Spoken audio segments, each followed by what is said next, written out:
नमस्कार, महत्वपूर्ण न्यूज में आप सभी लोगों का स्वागत है। अगर अभी तक आपने हमारे चैनल को सब्सक्राइब नहीं किया है तो जरूर करें और हमारे बेल आइकन को दबाएं, जिससे सारी अपडेट्स आपको सबसे पहले मिले। वीर कश्यप है। मेरे पिताजी का नाम स्वर्गीय विश्वनाथ गुप्ता है। हम लोग रहमत नगर गोरखपुर थाना राजघाट के रहने वाले हैं। एक आरोप लगा हुआ है कि आपके द्वारा जो है कुछ लोगों के द्वारा बुलडोजर से दीवार किसी की गिराई गई, स्कूल की दीवार। श्रीमान जी, स्कूल की दीवार है नहीं, वो मेरी दीवार है, मैं क्यों गिराऊंगा। वो दीवार जरूर जर्जर हो गई थी, लरक गई थी, कहीं से टूट फूट हो गया था। उन लोगों ने खुद ही इस दीवार को गिरा के उसको पोख्ता करने की कोशिश की। मेरी तरफ से इस तरह का कोई, मैं अपनी दीवार क्यों गिरवाऊंगा। उन्होंने अपनी तरह तरह की योजना सोची, उसके अंतर्गत उन लोगों ने काम किया। वो तरुणेश देव और उसके पीछे उनके सपोर्टर है सौरभ विश्वकर्मा जी, वो वार्ड नंबर 73 के जो पार्षद है, उन्हीं की बैकिंग से ये सारा काम कर रहे हैं। हमारी ज़मीन पर खड़े होकर बाइट भी दे रहे हैं और उसके बाद अब ज़मीन पर काम भी करवा रहे हैं। अच्छा, वो लोग कह रहे हैं कि ज़मीन तरुणेश जी की आपकी ज़मीन है, कल उनकी ज़मीन है वो। अरे वो कहे कोई ऑथेंटिक पेपर दिखावे, कागज़ से कोई काम हो। हम आज रहें चाहे न रहें, हम मर जाएं, मेरी औलाद भी वही कागज़ दिखाएगी। भाई कागज़ से ही ना असली लड़ाई है। बाकी आपके पास प्रमाण है कि ज़मीन आपकी? एकदम टोटल मेरे पास प्रमाण है। मेरे पास सारी चीज़ें हैं, जो चीज़ हुआ कहीं से भी आप अगर चाहते हैं तो आप देखें कि एक बार जो मुकदमा हुआ था उसके बारे में भी, और 145 में एक बार जब्त भी हुआ था। तो फिर उसके बाद मेरे ही पक्ष में रिलीज हुआ। उसके बाद इन्होंने स्टे भी लिया था, स्टे भी इनका हाई कोर्ट से वेकेट हो गया। वो जितने भी मुकदमे हाई कोर्ट में किए सब खारिज हो गए। उसके बाद वहाँ से मनाहियत हो गई कि हाई कोर्ट में कोई भी मुकदमा आप पेश नहीं कर सकते। अच्छा, तो आपकी ज़मीन पे क्यों इनकी नज़र है? इनकी ज़मीन पे नज़र है। अब स्कूल खोले वो मानक के अनुरूप है नहीं, अवैध रूप से। हमको तो यही लगता है कुछ विस्तारीकरण की सोच है उनकी, और क्या। और उनको बैकिंग अब मिल गया तो विधिवत स्तर से ये सब काम करना शुरू कर दिए हैं। किसका बैकिंग मिला है?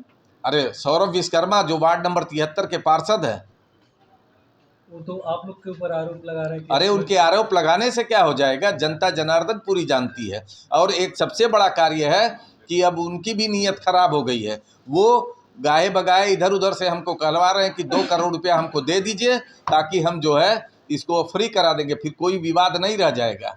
अगर उनके पास कोई अथेंटिक, हमने उनसे रिक्वेस्ट भी किया था कि भैया आप अगर इस तरीके की सोच रखते हैं तो पहले आइए मिलिए, हम भी आप ही के वार्ड के हैं, और आइए मिलिए, मेरा पेपर देखिए, आप न्याय का साथ दीजिए, हम आपसे और कोई उम्मीद नहीं करते। व्यापारी आप हैं और जी जी मुख्यमंत्री का एक जनपद है। जी जी एक मतलब आपकी जो जमीन है उसको लेके जिस हिसाब से जो है जी विवाद पैदा हो रहा है। जी जी कभी शिकायत किया आपने मुख्यमंत्री? अरे हम मुख्यमंत्री तक वहां जाके उनके जन सुनवाई में भी मैंने एप्लीकेशन दिया, सारे जगह पर मुख्यमंत्री पोर्टल पर भी डाला।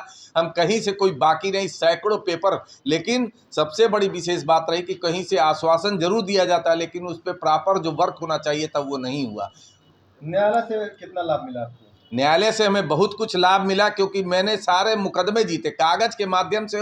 मैं हर जगह आगे हूँ। बस प्रशासन, अब जाके प्रशासन इतना एक्टिव हुआ है। और ये सबसे बड़ा मैं धन्यवाद देता हूँ मीडिया को कि उन लोगों ने मेरी बात उनके कानों तक पहुँचा दी और वहाँ संज्ञान में आ गया। आज पूरे गोरखपुर में जितने बड़े अधिकारी हैं सबके संज्ञान में आ गया। अब मुख्यमंत्री जी को मैं बहुत बहुत धन्यवाद देता हूँ। मैं उनसे बहुत खुश रहता हूँ जो प्रशासन भी है बहुत। अब जाके कार्रवाई सही ढंग से हुई है, जो उसका लाभ अब हमको मिल रहा है। अभी कब्जा हो पाया आपकी जमीन? कब्जा अभी नहीं, कब्जा तो ऑलरेडी मेरा है ही है। लेकिन वो जो एक्चुअल में जो उन्होंने उसमें इंक्रोचमेंट करके कहीं झूला लगा लिया, कहीं टीचर बना लिया, कहीं कुछ कर दिया, वो रात बिरात ऐसे ही कार्य करते रहते हैं। तो हम लोग सीनियर सिटीजन हैं, 68 साल 70 साल 72 साल के तीनों भाई, हम लोग ये ऐसा काम कहाँ कर पाए। हमें तो शासन का, बिना शासन के सहयोग के हम कुछ कर ही नहीं सकते हैं। कितनी जमीन है? अरे कुल मिला जुला के लगभग 20 डिसमिल की जमीन है। और कुछ उन्होंने पहले भी मकान बनवा लिया तो उसमें भी कुछ जमीन दबी है। जब नप्पी होगा तो सब बाहर आ जाएगा। अच्छा, जो जमीन जितने विवाद है टोटल 20 डिसमिल जो बता जी रहे जी हैं, उस पे नाम किसका है? उसमें हम तीनों भाइयों का नाम है, राजवीर, रणवीर, रघुवीर, तीनों भाइयों का। हमारे पिताजी माताजी नहीं रह गए तो विरासत में हम लोग उस शासन के माध्यम से हम लोगों के नाम हो गया। अब क्या चाहते हैं? अब हम चाहते हैं कि हमको एक टीम गठित हो जाए राजस्व की, और आके हमको मौके पर नप्पी करके हमारी ज़मीन को हमको हवाले कर दे और उनको सदा सदा के लिए उससे जो है निष्कासित कर दिया जाए।